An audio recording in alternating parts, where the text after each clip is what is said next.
sweatshirt, beat not babied. I'm pretty sure I won this at some point. I can't remember when, but kind of epic sweatshirt.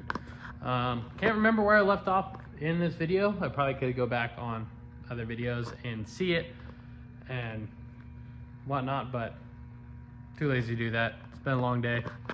It is Saturday night right now, about like 8 o'clock. Just got back to the shop from working here all day. Went home, had dinner, hung out with the wife and kiddo, and then helped the wife put the kiddo down for the night. Bath time, all that fun stuff. And now, just now coming back. So I'll give you guys a quick run through of what I've done. Like I said, I can't remember exactly what I did in the previous stuff, but just gonna carry on and show you what I got going on and what's the next plan of attack. So as you can see, there's a lot less jack stands holding random stuff up, but got upper link mount on the axle, lower link mounts on the axles. I built a full subframe underneath here. It's 1 3/4 120 wall, sleeve is 1.5 inch 120 wall, and then that is actually from the bend all the way over to the other bend. Like that whole piece is sleeved. The actual cross member itself between the two are sleeved as well. Got built brackets, did an upper link bracket. Obviously I need a longer bolt, but drilled and welded a sleeve through. This side is already double plated from the factory from here and here. So that is sleeved there. And then we made a bracket that sits on the edge of it and then wrapped over and ties back into the frame. Gets a little tight to the frame here, but I don't think it's going to hit when anything flexes out. Haven't done the track bar yet, but got this guy. Hard to see. Move that.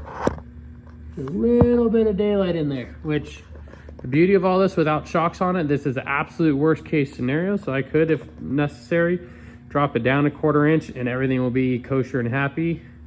Same thing on this side. Had to weld the axle tubes, was messing around with, I tried TIG welding it and didn't come out well, so I preheated the ever living crap out of it and MIG welded it like I've done in years past and no issues whatsoever. So lower link mount on this, in there. The same subframe on this side is done.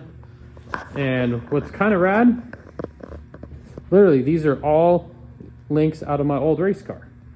So I'm making them all work. Trying to copy something similar to the link geometry that I had in my old car, because it worked really well, kind of was good all around.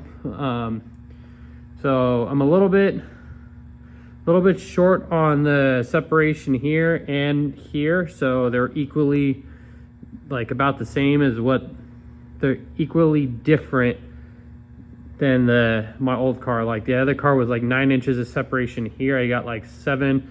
I can't remember exactly what the other one was here, but I think I got like 6 inches, not 6, like 5 inches or 4 inches here. I'd have to measure it again to be exact. I can't remember off the top of my head.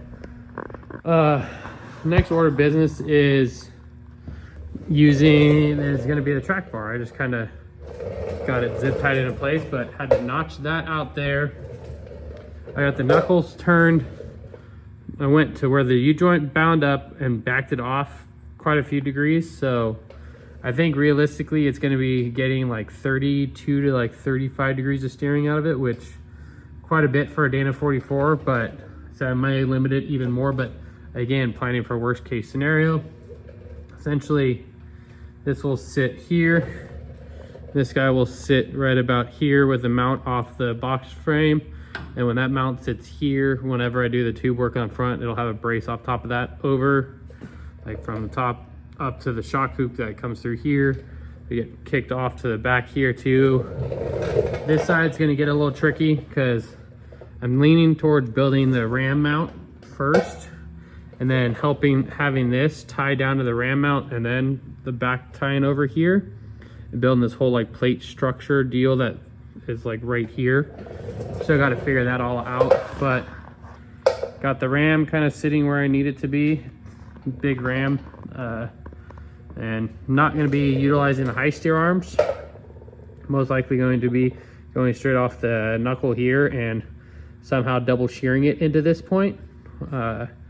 Might just be literally as simple as boom, plate here over to a plate on that. Pretty basic, nothing like crazy needed for that. I'm gonna do that on both sides, obviously, but yeah, it's coming along pretty good. I said I'm super happy with the link geometry. The subframe is really good. It should be, if I did my math right, what did I say, 14 inches at full bump of belly height, and I'm planning for 6 inches of up travel because the front shocks are 12s and the rears are 14. So if I split 6 on the front and 6 on the back, should be pretty money, and that should put me about a 20-inch belly, and the roof height should end up somewhere close to, what did I say, like 74-ish, 75-ish. And I think I'm going to stick with the 106-inch wheelbase too. That's a pretty good mix. It's not so long where you can't rock crawl it, and it's not so short where it becomes tippy going up hills. And I think the weight in this thing is going to be pretty even for the most part. It might actually end up a little bit more ass heavy because it's going to have 20 gallons of fuel cell and a spare tire off the back versus just a motor and a winch up front. But when I go Rubicon and cruising and stuff like that, I won't have a spare tire stuff. That's more for like, I'm pre-running at hammers, trying to like make sure if I'm going to be out for a long time, I want to have everything I need as spares. So yeah, should be pretty cool.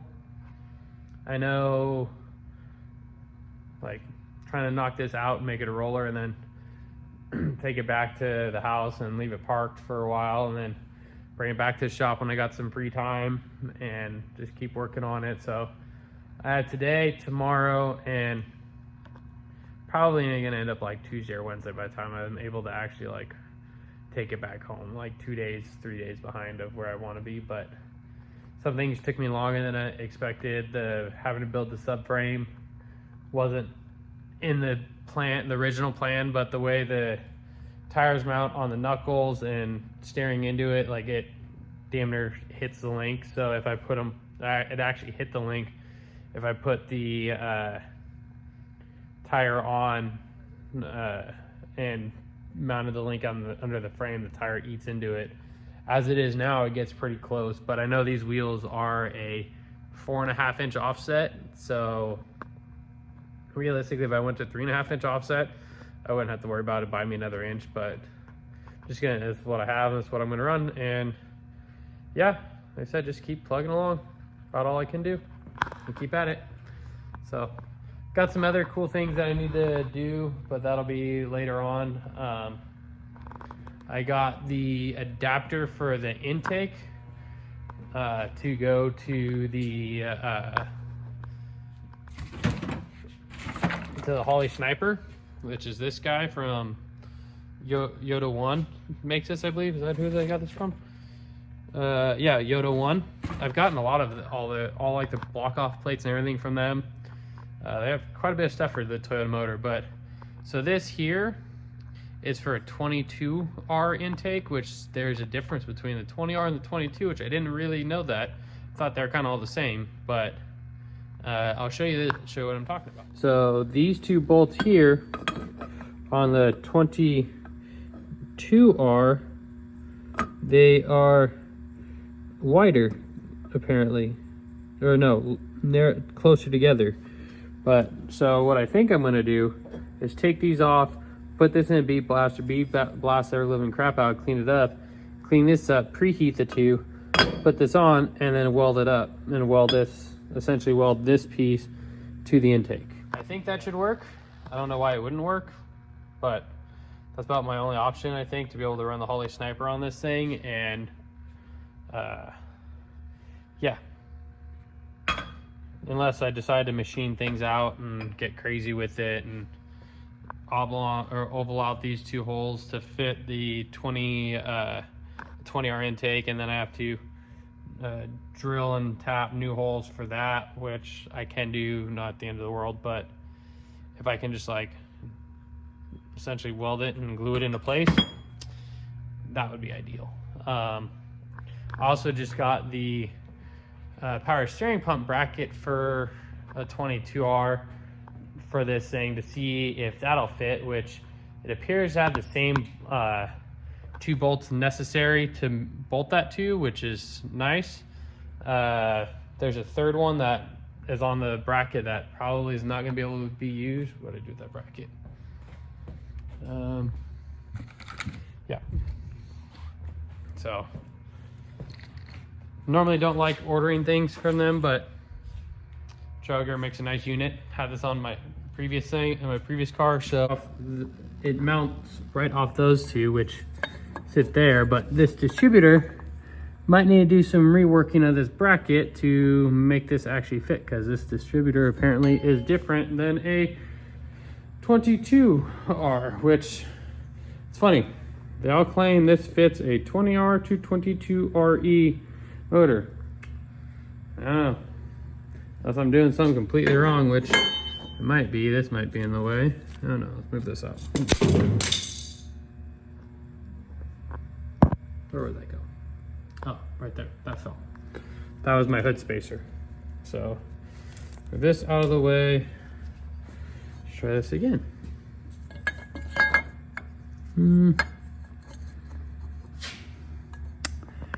Absolutely does not fit. Not entirely sure why.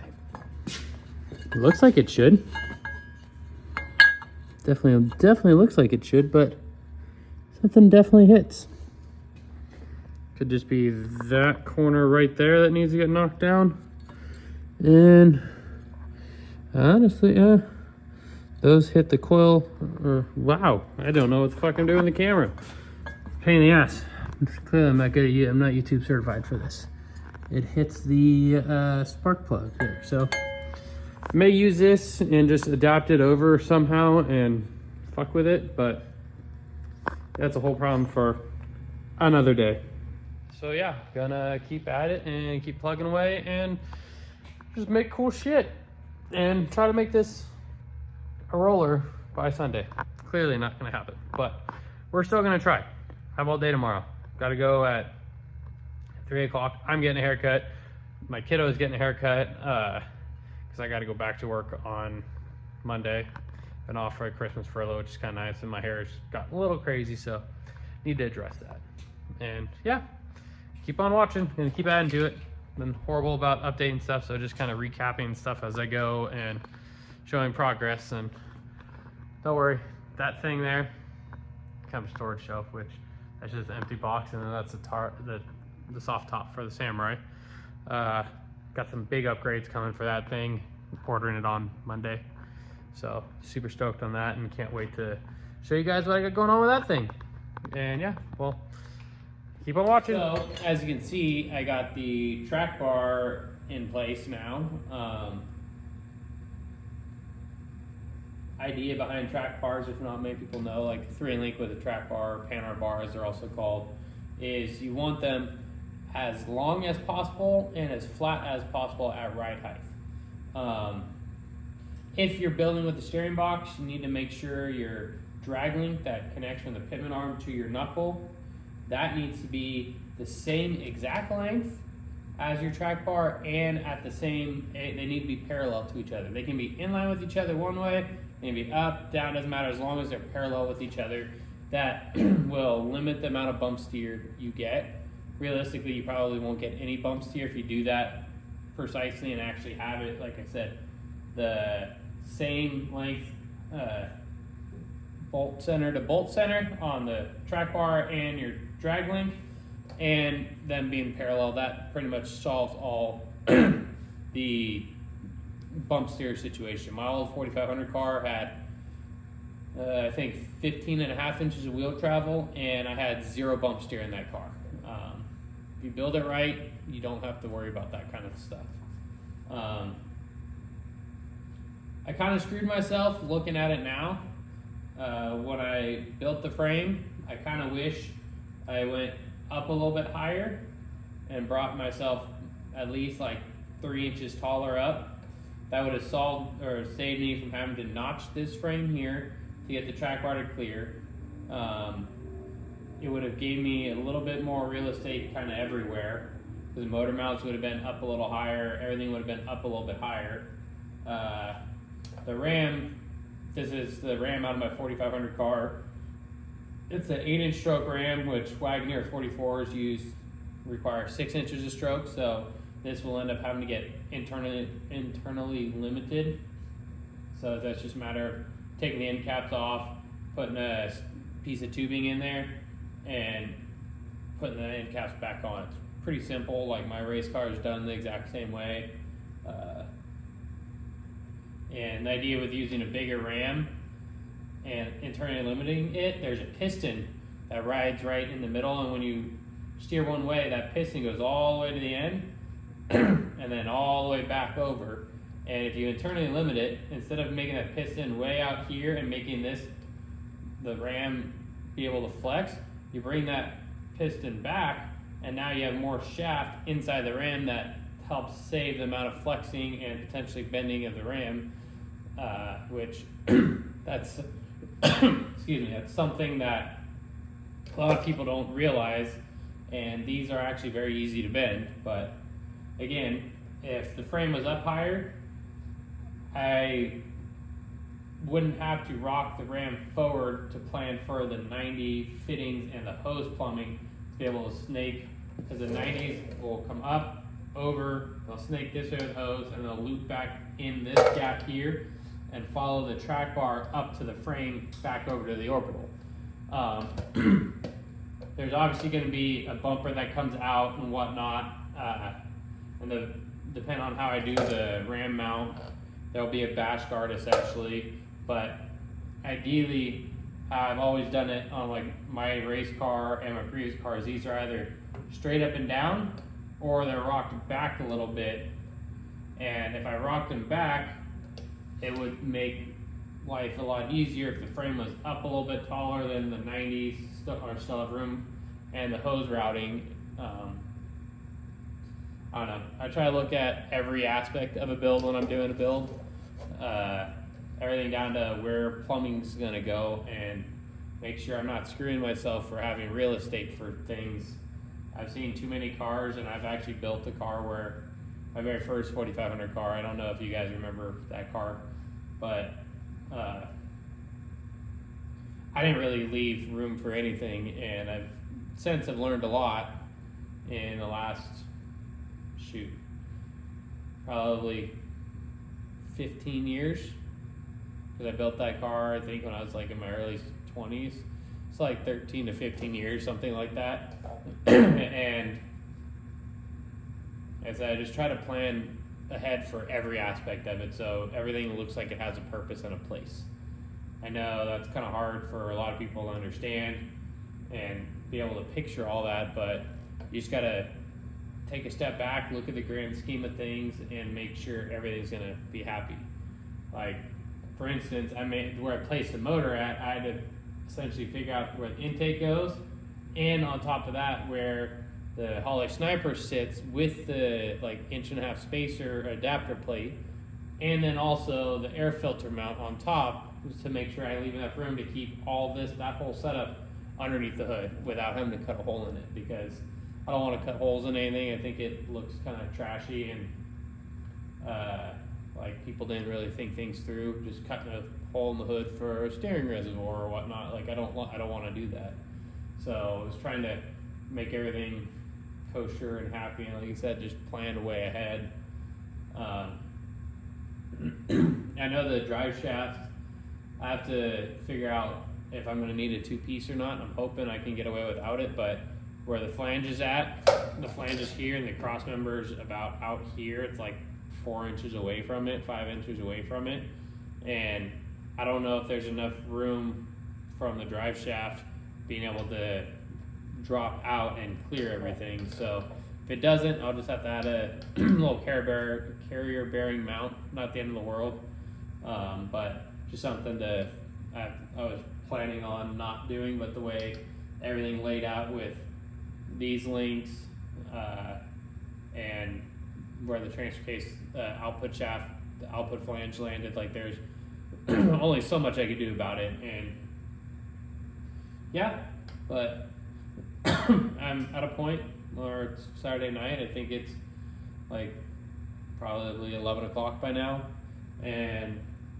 gonna go home. So then tomorrow I'll come back and start on doing the rear. I'll just kind of temporarily weld some tube in place or something to be able to just support all this and be able to move, like load it on and off the trailer without making a big deal out of it and not having anything go anywhere. So yeah, like I would just weld a piece of tube from the bottom of the frame down the axle here. I'll have to do kickoff out someplace, probably out from the side here to like the track bar mount, something just to support everything, and build a temporary steering, just a single bar across, and not even worry about it, just to be able to load it on the trailer. And then I will, like I said, start on the back.